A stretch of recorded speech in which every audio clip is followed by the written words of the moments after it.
दोस्तों आज के इस क्लास में बात करेंगे हिंदी 100 मार्क्स के बारे में और बहुत ही खुशी के साथ हम लोग हिंदी 100 मार्क्स का सिलेबस को स्टार्ट कर रहे हैं। और सबसे पहले आपको हिंदी का सिलेबस ऑलरेडी आपको पता होगा, नहीं पता है डिस्क्रिप्शन में लिंक हम दे दिए हैं कि आपको हिंदी 100 मार्क्स में बिहार बोर्ड के लिए क्या क्या चीज पढ़ना है, कैसे पढ़ना है, उस सारी चीजों के बारे में जानकारी उसमें दिए हुए हैं। तो आप सिलेबस वाला वीडियो का लिंक डिस्क्रिप्शन में या कमेंट बॉक्स में हम पिन किए हैं, आप जाके देख सकते हैं। ठीक है, अभी यहाँ पे चलिए हम लोग हिंदी का जो सिलेबस होता है, पहला गद्य खंड और दूसरा पद्य खंड। तो हम लोग पहला खंड जो होता है हमारा गद्य खंड, और उसमें जो पहला चैप्टर है बातचीत, जो कि लिखा गया बालकृष्ण भट्ट जी के द्वारा, इस चैप्टर के सारांश को समझेंगे, समरी को समझेंगे। और आपके एग्जाम में बार बार ये सवाल आती है, आपके बोर्ड एग्जाम में टोटल 5 मार्क्स का ये सवाल रहती है कि आप जो है लिखने के लिए आपको बोला जाएगा कि बातचीत पाठ का सारांश को लिखे, ठीक है, या बातचीत पाठ के भावार्थ को लिखे।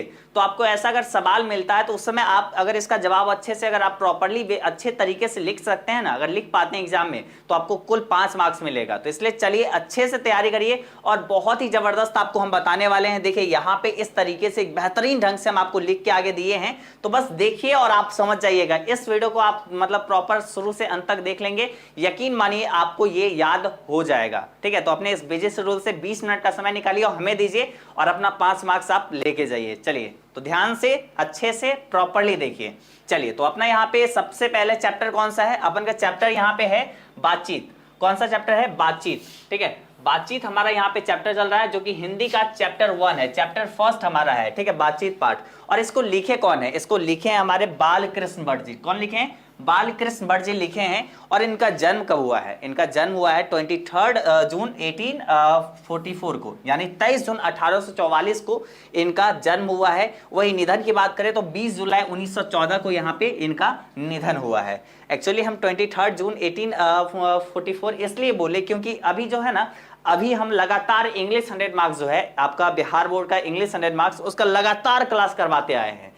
आपका पूरा प्रोज सेक्शन जो है ना पूरा कंप्लीट कर चुके हैं। टोटल 11 चैप्टर्स थे और 11 चैप्टर 11 दिन में हम कंप्लीट कर चुके हैं। तो मतलब मैक्स श्योर आप अगर वो पूरा प्लेलिस्ट अगर इंग्लिश 100 मार्क्स का भी नहीं देखे होंगे तो वो भी जाके देख लीजिएगा। अभी यहाँ पे हिंदी का मतलब सीरीज स्टार्ट हुआ है और इसमें पहला चैप्टर बातचीत है, इसको शुरू किए हैं। बातचीत में आपको याद क्या क्या रखना है, सबसे पहले वो देखिए, लेखक के बारे में आपको याद रखना है कि बातचीत पाठ के लेखक कौन होते हैं। बातचीत पाठ के लेखक होते हैं बालकृष्ण भट्ट जी। इनकी तस्वीर है यहाँ पे, आप देख सकते हैं, यही हमारे बालकृष्ण भट्ट जी जो लिखे हैं बातचीत पाठ को। ठीक है, उसके बाद इनका जन्म हुआ है 23 जून 1844 को, इनका निधन हुआ है 20 जुलाई 1914 को। ठीक है, 20 जुलाई 1914 को। इनका निवास स्थान की बात करें तो इलाहाबाद। ठीक है, इलाहाबाद। हालांकि इलाहाबाद का नाम चेंज होकर प्रयागराज हो गया है, आपको पता होना चाहिए। इलाहाबाद का नाम चेंज होकर प्रयागराज हो गया है। तो आपके एग्जाम में अगर ऑप्शन, अगर ऑब्जेक्टिव टाइप क्वेश्चन अगर आती है कि बालकृष्ण भट्ट जी का निवास स्थान कौन सा है, तो अब आपके ऑप्शन में इलाहाबाद शायद हो सकता है कि नहीं दे, वहां पे प्रयागराज ऑप्शन में होगा, तो आप वो टिक करिएगा। ठीक है, और प्रयागराज अपना है कहां पे? उत्तर प्रदेश में है। ठीक है, यूपी में। उत्तर प्रदेश बगल वाला राज्य है, पता होगा, बिहार से सटा हुआ है, तो बस वही राज्य में इनका जन्म हुआ है बालकृष्ण भट्ट जी का। अब आइए यहाँ पे सारांश को स्टार्ट करते हैं। और अब आपको प्रॉपर्ली ध्यान देना है, अच्छे से मजेदार तरीके से देखना है। ठीक है, माइंड पूरा कंसंट्रेट होना चाहिए, यहां पे आप ध्यान दीजिए। ठीक है, तो यहां पे प्रॉपर देखिए। आइए सबसे पहले देखिए हमारे पास, अपन के पास यहां पे क्या है? यहां पे है बातचीत पाठ। ठीक है, बातचीत पाठ है हमारे पास। और इसमें भी क्या है हमारे पास? चलिए स्टार्ट करते हैं। देखिए सबसे पहले आपके एग्जाम में सवाल ऐसा आएगा कि बातचीत पाठ का सारांश लिखे और टोटल 5 मार्क्स मिलेगा। और कैसे लिखना है वो अब देखिए, और एग्जैक्टली आप अगर डिटो इसी तरीके से लिख देंगे तो आपको 5 में 5 मार्क्स मिल जाएगी। चलिए स्टार्ट करते हैं। देखिए बातचीत शीर्षक निबंध आधुनिक काल के प्रसिद्ध निबंधकार बालकृष्ण भट्ट द्वारा लिखा गया है। देखिए बातचीत शीर्षक निबंध, सबसे पहले तो यहाँ पे ये क्लियर हुआ कि बातचीत पाठ क्या है? ये एक निबंध है। ये क्या है? एस्से है। ये एक निबंध है जो कि आधुनिक काल के प्रसिद्ध निबंधकार, बहुत ही आधुनिक काल के बहुत ही फेमस जो निबंधकार हैं उनके द्वारा, मतलब बालकृष्ण भट्ट जी के द्वारा यहाँ पे ये बातचीत पाठ को लिखा गया है। ठीक है, तो याद रखिएगा इस तरीके से आपको लिखना है। बातचीत शीर्षक निबंध आधुनिक काल के प्रसिद्ध निबंधकार बालकृष्ण भट्ट द्वारा लिखा गया है, जिसमें वाक शक्ति को लेखक ने ईश्वर का वरदान बताया है। कि हम लोग जो आज बोल पाते हैं, वाक शक्ति जो हम में है, हमें बोलने की क्षमता जो है, इसको लेखक जो है बालकृष्ण भट्ट जी जो है ये ईश्वर का वरदान बताए हैं कि ईश्वर ने हमें ये खूबी दी है, ईश्वर ने हमें ये वरदान दिया है कि आज हम बोल पाते हैं, अपनी भावनाओं को अपने बोली विचार के माध्यम से मतलब लोगों के सामने रख पाते हैं। ठीक है, तो ये बोलने की शक्ति जो है ना, ये बालकृष्ण भट्ट जी कहते हैं कि ये ईश्वर का वरदान है। तो यहाँ पे वही चीज है कि जिसमें वाक शक्ति को लेखक ने ईश्वर का वरदान बताया है। बालकृष्ण जी कहते हैं कि वाक शक्ति अगर मनुष्य में ना होती तो ना जाने इस गूंगी सृष्टि का क्या हाल होता। यहाँ पे बालकृष्ण भट्ट जी कहते हैं कि अगर हम लोग में, अगर हम में अगर वाक शक्ति ना होती, अगर बोलने की क्षमता नहीं होती, तो फिर पता नहीं इस गूंगी सृष्टि का क्या हाल होता। किसी को कुछ कोई व्यक्ति किसी को कुछ बोल नहीं पाता और ऐसा लगता कि पूरा सृष्टि, पूरा संसार ही अपना क्या है, गूंगा है। कोई किसी को अपना भावना, अपना फीलिंग्स को बता नहीं पाता। तो यहाँ पे ये चीज बालकृष्ण भट्ट जी बताए हैं। आगे वे कहते हैं कि बातचीत में वक्ता को स्पीच की तरह नाच खराज जाहिर करने का मौका नहीं दिया जाता। सॉरी, देखिए यहाँ पे क्या है, वे कहते हैं कि बातचीत में वक्ता को स्पीच की तरह नाच खराज जाहिर करने का मौका नहीं दिया जाता। देखो इसमें ये चीज बताए हैं इस पंक्ति से कि जैसे होता है ना, मतलब जैसे भाषण देने अगर कोई आदमी स्टेज पर जाते हैं तो वो क्या कहते हैं पहले, हेलो भाइयों एवं बहनों, आप लोग यहाँ पे आए, आप लोग का सादर आमंत्रण। आप लोग यहाँ पे इतने धूप में, इतने कड़ी धूप में या इतनी बारिश में आप लोग हमें सुनने आए, बहुत ही खुशी आप लोग को देख के हो रही है। पीछे जितने लोग हैं आवाज आ रही है, नहीं आ रही है, मतलब वही सब नाच खराज कर रहे होते हैं, मतलब बेकार की सारी बातें टाइम पास कर रहे होते हैं। तो वो चीज बोलते हैं कि इसमें बातचीत में क्या होता है कि दो लोग सामने बैठते हैं या फिर दो लोग सामने खड़े होते हैं और आपस में जो भी डिस्कशन होता है वो लोग करते रहते हैं, आपस में बातचीत करते हैं। हाँ भाई तू कैसा है, हाँ भाई तू कैसा है, मेरा ये चल रहा है, मेरा वो चल रहा है। आपस में जो है ना, जो भी प्रॉब्लम्स है, जो भी स्नेह है एक दूसरे के प्रति, जो भी फीलिंग्स है उसको शेयर कर सकते हैं। तो ये चीज जो है ना, मतलब क्या किसमें, भाषण वगैरह में नहीं होता है। तो मतलब बातचीत में ये जो है ना, नाच खराज जाहिर करने का मौका नहीं मिलता है। मतलब जो भी बात करना है सटीक बात करो।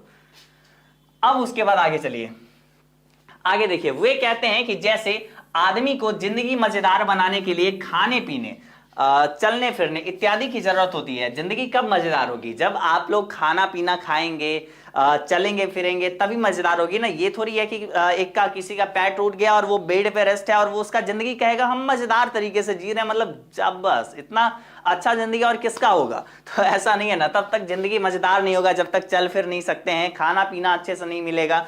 भूखे पेट तो मतलब क्या बोले, जो स्थिति होती है वो वही जानेंगे जो जिनको उस टाइप का खाना नहीं मिल पा रहा होगा, जो मतलब भूखे सोते होंगे, लाइक वो लोग इस दर्द को समझते होंगे। तो जिंदगी तभी मजेदार बनती है जब खाना पीना मिलता है, चल फिर सकते हैं आदमी, तभी तक। और वैसे ही बातचीत भी अति आवश्यक है, जिससे क्या होता है, चित्त हल्का और स्वच्छ हो जाता है। ठीक है, और मवाद जो हृदय में जमा रहता है वह भाव बनकर उड़ जाता है। देखो यहाँ पे वो बताए हैं, जैसे जिंदगी को जीने के लिए, जिंदगी को मजेदार बनाने के लिए हम लोग को चलना फिरना, खाना पीना, ये सब बहुत जरूरी है। इसी तरीके से बातचीत में जो है ना, बातचीत भी हमारी जिंदगी में बहुत ज्यादा जरूरी है। एक दूसरे के सामने बैठते हैं, उसमें बातचीत होती है, सारे दुख गम सम सब कुछ आपस में शेयर करते हैं। और इससे क्या होता है ना कि हमारे दिल मतलब हमारा चित्त, हमारा मन जो है, चित्त का मतलब क्या हुआ, मन, हमारा मन जो है ना हल्का और स्वच्छ हो जाता है, पूरा क्लीन हो जाता है। और जो भी दिल में मवाद है, मतलब जो भी दिल में कचरा है, वो जो है हृदय में जमा जो रहता है, वो मतलब भाप बनकर उड़ जाता है। वो ऐसा लगता है कि वो भाप बनकर उड़ गया। मतलब बोलता है ना कि मतलब ऐसा है कि कुछ भी चीज किसी से शेयर कर देने से ये होता है कि जो दिल में एक रहती है ना, मतलब दिल में एक बात जो रहती है अटका हुआ, वो खत्म हो जाता है। और मतलब एकदम ऐसा लगता है कि नहीं, अब एकदम फ्रेशनेस है और अब एकदम हम हल्का फील कर रहे हैं। तो ये होती है, वही चीज बोले हैं कि बातचीत भी उसी तरीके से जरूरी है। बेन जॉनसन, यहाँ पे बेन जॉनसन का चर्चा किए हैं कि बेन जॉनसन कहते हैं कि बोलने से ही मनुष्य के रूप का साक्षात्कार होता है। सही बात है कि बोलने से मनुष्य के रूप का साक्षात्कार होता है। और ऐसा बेन जॉनसन जी इसलिए कहे हैं क्योंकि देखो, जब तक आप किसी आदमी के पास जाएंगे, आपके पास मान लेते हैं कोई एक अनजान व्यक्ति आपके पास आए और आप उनको नहीं जान रहे हैं, और वो बस आके बैठे हुए हैं या खड़ा है, तो कैसे आप उनके बारे में आप जान पाओगे कि वो आदमी कैसा है, कैसा नेचर का है, कहीं गुंडा मवाली तो नहीं है, या फिर बहुत स्नेह, बहुत ही अच्छे दिल का तो व्यक्ति नहीं है, या फिर कैसा क्या है, उसके बारे में आप नहीं जान पाओगे। until unless, जब तक कि वो आपके पास आए और आपको या फिर आप उसके पास जाए और वो कुछ आप दोनों में बातचीत ना हो, या फिर आप उनको बातचीत करते हुए ना सुनो। आप उनको बातचीत करते हुए देखोगे, बातचीत करते हुए सुनोगे, या फिर आप बातचीत उससे करोगे, तो आपको पता चलेगा कि वो इंसान कैसा है, उसका दिल कैसा है, उसका मन कैसा है, ये चीज आप जान पाओगे। तो बेन जॉनसन जी बहुत ही सही बोले हैं कि बोलने से ही मनुष्य के रूप का साक्षात्कार होता है, कि वो व्यक्ति कैसा है, वो उसका संस्कार कैसा है, उसका रहन सहन कैसा है, सारा चीज आंक लेता है आदमी। तो बस वही चीज यहाँ पे बेन जॉनसन जी बोले हैं। आगे यहाँ पे लेखक ने बातचीत के प्रकार को भी बताया है कि जब दो लोग मिलते हैं तो कैसा बातचीत होता है, जब दो युवा मिलते हैं तो कैसा बातचीत होता है, जब दो बुढ़िया मिलती है तो कैसा बातचीत होता है, जब दो सहेली मिलती है तो कैसा बातचीत होता है। उस प्रकार के बारे में भी लेखक ने इस बातचीत पाठ में डिस्कशन किए हैं। आगे यहाँ पे है एडिसन मानते हैं, बेन जॉनसन जी मानते हैं कि बोलने से ही मनुष्य के रूप का साक्षात्कार होता है, और एडिसन मानते हैं कि असल बातचीत सिर्फ दो व्यक्तियों में हो सकती है, अर्थात जब दो लोग होते हैं तभी अपना दिल एक दूसरे के सामने खोल कर बातें करते हैं, ठीक है। और लेखक के अनुसार तीन लोगों के बीच की बातचीत केवल फॉर्मेलिटी होती है। तो यहां पे आगे बोला गया है कि एडिसन मानते हैं, यहां पे एडिसन मानते हैं कि असल बातचीत जो है ना सिर्फ दो व्यक्तियों में हो सकती है, असल बातचीत सिर्फ दो व्यक्तियों में हो सकती है, और जब दो व्यक्ति होते हैं तभी दोनों एक दूसरे के सामने दिल खोल के बातें करते हैं, जैसी बातें करनी होती है, जो भी दिल में रहता है पूरा दिल खुला हुआ है, जैसा बात पूछना है वैसा जवाब मिलेगा। तो वो तभी पॉसिबल हो पाती है जब दो लोग होते हैं, और जब तीन लोग हुए ना तो वहां पे बात नहीं, वो बतकही हो जाती है और वो फॉर्मेलिटी हो जाती है, ठीक है, बस वो फॉर्मेलिटी रह जाती है, वो उसको बातचीत नहीं कह सकते हैं। तो यहाँ पे बातचीत के प्रकार को भी बताए हैं, एडिसन जो मानते हैं उसके बारे में भी बताए हैं, ठीक है। आगे यहाँ पे देखिए लेखक यहाँ पे कहते हैं, लेखक हमारे बालकृष्ण भट्ट जी कहते हैं कि यूरोप के लोगों में बातचीत का हुनर है। कहाँ के लोगों में बातचीत का हुनर है, कला है? यूरोप के लोगों में, जिसे आर्ट ऑफ कन्वर्सेशन कहते हैं, जिसे हम लोग क्या कहते हैं, यूरोप के लोगों में जो बातचीत का हुनर है उसे आर्ट ऑफ कन्वर्सेशन कहते हैं। इसके प्रसंग को सुन के कान को अत्यंत सुख मिलता है। और ये जो लोग बात करते हैं ना, यूरोप के लोग, इनमें जो बात करने का हुनर है उसे आर्ट ऑफ कन्वर्सेशन कहते हैं, और इसकी बात को सुन के कान को अत्यंत सुख मिलता है, बहुत ही अच्छा लगता है, और इसे सहृदय गोष्ठी भी कहते हैं, ठीक है। तो आपके एग्जाम में पूछा जाएगा कि आर्ट ऑफ कन्वर्सेशन किसे कहते हैं, तो आप बता पाओगे ना, यूरोप के लोगों में जो बातचीत का हुनर है उसे आर्ट ऑफ कन्वर्सेशन कहते हैं, और इसके प्रसंग को सुन के कान को अत्यंत सुख मिलता है, इसलिए इसे सहृदय गोष्ठी भी कहते हैं, ठीक है। तो ये आपको पता चल गया।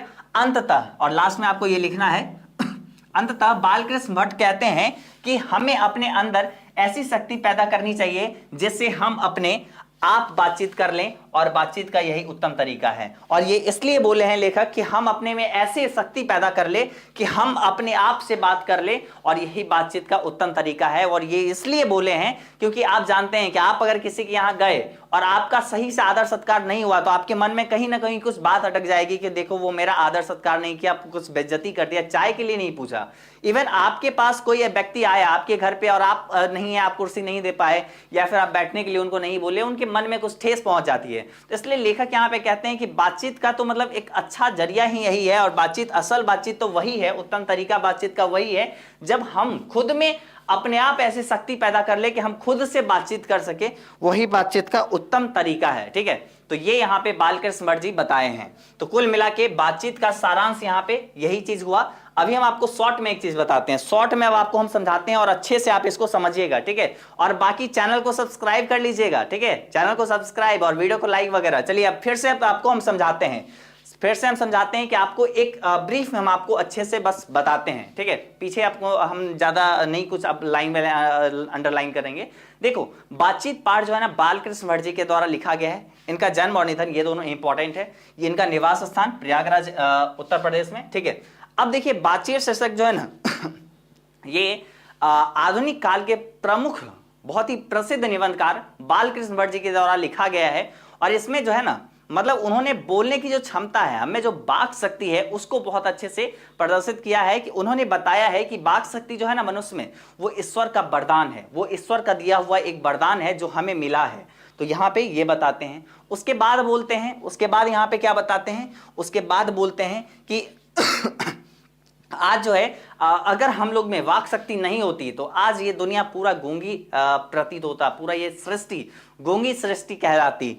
और ऐसा बताए हैं कि बातचीत में वक्ता को स्पीच की तरह नाच खराज जाहिर करने का मौका नहीं मिलता है। उसी प्रकार आगे यहाँ पे बताए हैं, जैसे हमें खाने पीने, जिंदगी को मजेदार बनाने के लिए खाने पीने चलने फिरने की जरूरत होती है, वैसे ही हमारे जीवन को मजेदार बनाने के लिए हमारे बातचीत बहुत ज़्यादा ज़रूरी होती है। और कहते हैं बातचीत करने से चित्त बहुत हल्का हो जाता है, मन हल्का हो जाता है, दिल में जो मवाद रहती है, दिल में जो कचरा रहता है वो भाप बनकर हवा में उड़ जाती है। यहाँ पे ये बोले हैं। उसके बाद बेन जॉनसन बोले हैं कि बोलने से ही मनुष्य के रूप का साक्षात्कार होता है, तो यहाँ पे ये भी बहुत सही बोले हैं। उसके बाद आगे यहाँ पे एडिसन मानते हैं कि असल बातचीत सिर्फ दो लोगों के बीच ही हो सकती है। जब ही दो लोग रहेंगे तभी वो लोग दिल खोल के एक दूसरे के सामने बातचीत करेंगे, आपस में सुख दुख को बांटेंगे, सारी अपनी भावनाओं, अपने फीलिंग्स को बताएंगे। लेकिन जब 2 से 3 हुए ना, तो वहाँ पे बात नहीं बतकही हो जाती है और वो बस फॉर्मेलिटी रह जाती है। फिर आगे यहाँ पे क्या बोले हैं कि लेखक कहते हैं कि यूरोप के लोगों में ना बातचीत करने का एक बहुत ही अच्छा हुनर है, और जिसे आर्ट ऑफ कन्वर्सेशन कहते हैं, और जिसको सुन के कान को अत्यंत सुख मिलता है। और इसलिए इसे जो है सौहृदय गोष्ठी भी इसको कहते हैं। अंततः बालकृष्ण भट्ट कहते हैं कि हम में अपने अंदर ऐसी शक्ति पैदा करनी चाहिए जिससे हम खुद से बात कर सके, और बातचीत का सही मायने में यही उत्तम तरीका है। तो यहाँ पे कुल मिला के ये चैप्टर हो जाती है। आपको उम्मीद करते हैं कि समझ में आ गया होगा। और कैसा लगा, सच में कैसा लगा, आप नीचे कमेंट करके जरूर बताइएगा। आपका कमेंट देख के हमें बहुत खुशी होगी कि हम आपको बेहतरीन ढंग से समझा पाए, नहीं समझा पाए, आप निश्चित रूप से हमें बताइएगा कमेंट सेक्शन में। बहुत हम इंतजार करेंगे आप लोग का कमेंट का। जो लोग कमेंट अक्सर नहीं करते हैं फिर भी आप करिए, बताइए। और अगर आपको अच्छा लगेगा ना, तो हम इस सीरीज को कंटिन्यू रखेंगे और पूरे सिलेबस आपका हिंदी का भी कंप्लीट बहुत ही कम समय में करवा देंगे। और हाँ, इसका टेस्ट जो है आज शाम में 7:15 में होने वाली है, तो निश्चित रूप से आप 7:15 में लाइव आ जाइएगा एजुकेशन बाबा यूट्यूब चैनल पे, और आपको टेस्ट देना है और देखना है कि इस चैप्टर से अब आपको कितना ऑब्जेक्टिव क्वेश्चंस आप बना पाते हैं सही, ठीक है। तो आपको अभी एक होमवर्क हम दे रहे हैं, और होमवर्क निश्चित रूप से करिएगा। इस चैप्टर में हम जो भी चीज लिखाए हैं ना, इस लिखाए हुए सारी चीजों को अपने कॉपी में आप नोट डाउन करिएगा, वीडियो को बैक करिएगा, ठीक है। और फिर से आप अपने कॉपी में वीडियो को रोक रोक के आराम से कॉपी में लिखते हुए चलिएगा, जिससे क्या हो कि आप उसको शॉर्ट टाइम में रिवीजन कर सकोगे। देखो, आप कॉपी में लिख लेना प्लीज, हाथ जोड़ के आपके रिक्वेस्ट करते हैं कि आप लिख लेना, बहुत इंपॉर्टेंट है वो चीज, ठीक है। तो मतलब इसलिए ये चीज काम कर ही लेना। और बाकी जो है जैसा जो हो कमेंट करिएगा ही, और वीडियो को लाइक वगैरह ये सब में मतलब कमी वगैरह नहीं करना है। थोड़ा बहुत लाइक वगैरह दे दो, क्या जाएगा, कुछ जाएगा नहीं ना, तो ठीक है, लाइक वगैरह कर लीजिए। और बाकी डिस्क्रिप्शन में हम तुम लोग के लिए क्या दे दिए हैं, एक एजुकेशन बाबा ऐप जो है अपना, उसका लिंक दे दिए हैं, जहां से क्लास वगैरह ले सकते हो। मतलब अपना जो है ना पूरा चैप्टर अगर पूरे अच्छे से लाइन बाय लाइन अगर अच्छे से पढ़ना है तो एजुकेशन बाबा ऐप पे भी अवेलेबल है। बहुत ही कम फी में बहुत ही अच्छे तरीके से सारे सब्जेक्ट साइंस कॉमर्स आर्ट्स के मिल रहे हैं। तो जाओ ना, ऐप डाउनलोड करो और अच्छे से अपना पढ़ाई कंटिन्यू रखो। चलो ठीक है, नीचे अपना कमेंट वगैरह वो सारा चीज कर लेना। और आज के इस क्लास में बस इतना ही, हम लोग मिलेंगे अगले क्लास में, तब तक लिए बाय बाय।